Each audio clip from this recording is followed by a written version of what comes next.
Hi guys, it's so good to see you guys again. Thank you so much for choosing to listen. It means a lot to me that I still get to have some communication with you each week, even though I can't get together. I miss you and I can't wait till we can get together again at church. But I did get to hear from you guys, which was cool too. I got a lot of pictures from a lot of you doing different work. Some of you working outside, some of you working in your houses, some of you working, drew pictures of schoolwork. And so I'm going to announce the winners of that coloring contest in just a second. But first, I have a visitor here who wants to say hi to you guys. Mr. Brian drove like an hour to come up and say hi to you guys on the video today. So, Mr. Brian? Hey everybody, I miss you a lot. I wish I could see you more. I'm really bummed that I can't see every week, missing out on seeing you guys' faces. And I'm hoping that it won't be very long before I get to see you guys again. But I want to give a special shout out and a hi, and I miss you especially to my small group and Treehouse, and also all my kids that I work with in the Sparks group. And I'm hoping that pretty soon this whole coronavirus thing will calm down and I can see you in person and give you a big hug or something. Cool. Mr. Brian is going to be my sound and prop guy today. So, Mr. Brian, to start out with, I need a drum roll. Can we get a drum roll? Because we are going to announce the winners of the contest. Drum roll, please. In first place for preschool is Miss Parker Berkey. Good job, Parker. You got first place for preschool. Drum roll again. In first place for kindergarten and first grade is Nola Clyden. Good job, Nola. And one more. And in first place for the second to fourth grade age bracket, Bailey Vine. Nice job, Bailey. Great job, all of you, and everybody who sent a picture. And it was so cool to see you at work and to get to see your art and to hear from you. It was awesome. Those of you who won, I'll be in touch to figure out how to get you a balloon sculpture. I promise a balloon sculpture, and one way or another, we'll get you a balloon sculpture. I'll talk to your parents and find out how they want that to happen. So that should be on the way for those of you who won. This week, we're actually starting our Easter series. And we're going to be talking about, Pastor Derek is going to be talking to your mom and dad, and I'm going to be talking to you guys about the things that happened in Jesus and his disciples' life in the hours before he died at the cross for our sins. And so we call that time period the Passion of the Christ. So we're going to be talking about Jesus' passion, the things that he went through right up until he died on the cross. And we're going to be learning about some of the things that he did for us. Now, I want you guys to think about our worship songs. There's a worship song that we've been singing for the past few months that goes like this. God demonstrates his own love for us in this. While we were still sinners, Christ died for us. Amen. Remember? Yeah. And like a lot of the music that we sing in Treehouse or that we sing as adults, a lot of the answers that we give to this question when we talk about what Jesus has done for us, we focus on him dying for us. And that is, of course, super important. Jesus came and he died for our sins. But Jesus went through more than just the death on the cross. His sacrifice was bigger than just his death on the cross. And so for the next few weeks, we're going to be looking at some of the other things that Jesus went through, all for us, so that we could be forgiven of our sins, so that we could live in relationship, in a right relationship with God. And so this week, we're going to talk about two things that he did. So here's the phrase that I want you to remember. Jesus was betrayed for us, and Jesus was abandoned for us. So to understand what it means that Jesus was betrayed and Jesus was abandoned, the first thing we're going to need is some definitions. Brian, do you have a definition for us? Or this is the definition for betrayed. Betrayed. Go ahead. Betrayed is when someone who is supposed to love us does something intentionally to hurt us. Good job, Brian. Good job. That was great. Yeah, when somebody who's supposed to love us does something on purpose to hurt us, that's betrayed. What about the other one? Get the other one ready. Oh, no, I'll do the story first. My prop. I have a story that I hope will help you understand betrayal. I made a balloon animal. I know, I wish I could give it to one of you guys. Some of you are going to get balloon animals soon.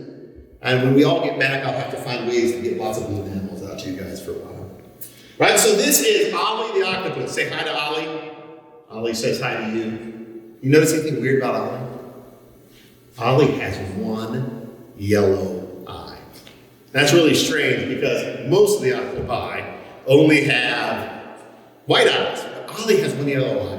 And the kids tease him all the time. I bet you guys have seen kids tease before. You know, some of you didn't. You know what it's like to be teased. He's been teased so much because of his one yellow eye. So what he did, he moved last year to a brand new school and he decided he wasn't going to let anybody know that he had one yellow eye. So he wore sunglasses to see school every day. Like he never took them off. And nobody found out that he had a yellow eye. It was a big secret. And it was cool because none of the kids teased him, none of the kids made fun of him. But it was sometimes hard to keep a secret. Like when it was time for school pictures and they asked him to take his glasses off and he wouldn't. And he got in trouble for not taking his glasses off. And he had to go to ISS in school because he wouldn't take his glasses off because he didn't want anybody to know that he had a yellow eye.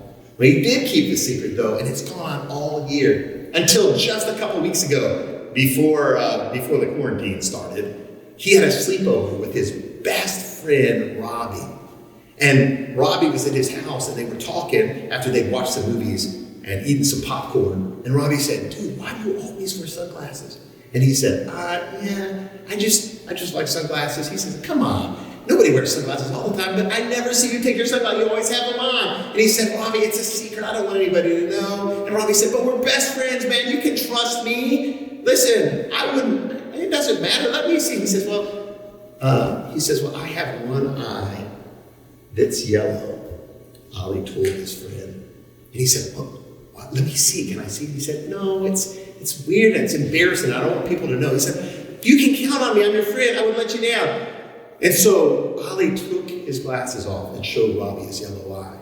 And Robbie said to him, no big deal. That's fine. Who cares if you have one yellow eye? And he thought it was really awesome. So the next day, the next Monday, when he went back to school, he had his sunglasses on. He didn't want everybody to know. And when he got to school, he could tell. Everybody was looking at him funny, and everybody was whispering about him. And then at lunchtime, I was sitting, one of the bullies ran by and grabbed his glasses and pulled them off. And he knew that Robbie had told all the kids at school that he had one yellow eye. That is betrayal. Robbie was his friend. He was supposed to love him. He was supposed to try to do things that made him feel good and helped him. And instead, Robbie had, on purpose, gone to school and done something to hurt him. That is a betrayal. And Jesus was betrayed for us. Somebody who was supposed to love Jesus, who had said that he had loved Jesus, who had even eaten dinner with Jesus on the very night before his crucifixion. That person betrayed him. He did something on purpose to hurt Jesus. You're going to learn about that in the Bible lesson later. But that's what betrayal is. When someone we love does something on purpose to hurt us. And the next thing that Jesus did for us, Jesus was betrayed for us. Jesus was also abandoned for us. So, Mr. Ryan, what does abandon mean? Abandon means when someone who is supposed to care for us leaves us alone instead. Awesome. Much better, Mr. Ryan. Ryan, can I get the next prop? All right, so I've got another story to help you understand abandon too. This one has this little girl right here, right? So this is Tuna the fish, right? Actually, Tuna is her middle name. Tina Tuna the fish is her name. And her story is about being abandoned. I hope it'll help you understand. So this is what happened to Tina. Tina lives on the edge of the reef. Just past her neighborhood, the deep sea starts. There's nothing out there but sand and desolation, right? Now where she lives, there's lots of other fish, there's lots of crabs, there's beautiful plants, but just past her neighborhood is the wilderness of the deep sea. And sometimes people from her neighborhood like to go out there and camp. So they'll leave the reef and they'll go out into the wilderness, the desert of the sea beyond the reef, and they'll camp out there and hang out. It's kind of fun. It's kind of scary. It's kind of like they're surviving, just like we do sometimes when we go camping. But Tina has never done it. Tina is terrified of leaving the reef. You don't know what's going to happen out there. She doesn't like the wilderness. She doesn't want to go out there. She has never gone because she is so afraid. But some of her friends are going. And one of her friends, in particular, another fish named Molly, asked her to go with her. And Molly is one of Tina's very best friends.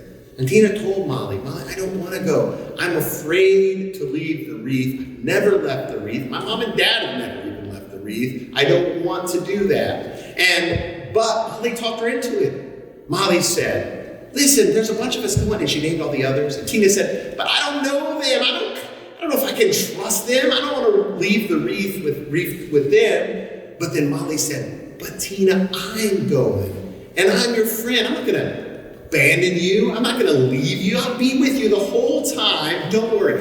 Even if all of those other friends leave you, I never will. You can trust me. So Tina, mostly for Molly's sake, decided to go on a camping trip off reef with her friends. And they went on a Friday night. They got out there. They had a pretty good time at first, but then they decided to play nighttime, hide and go seek off reef.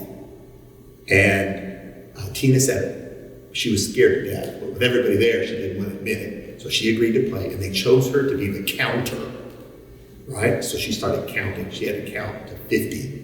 She started counting, and everybody ran off and hid.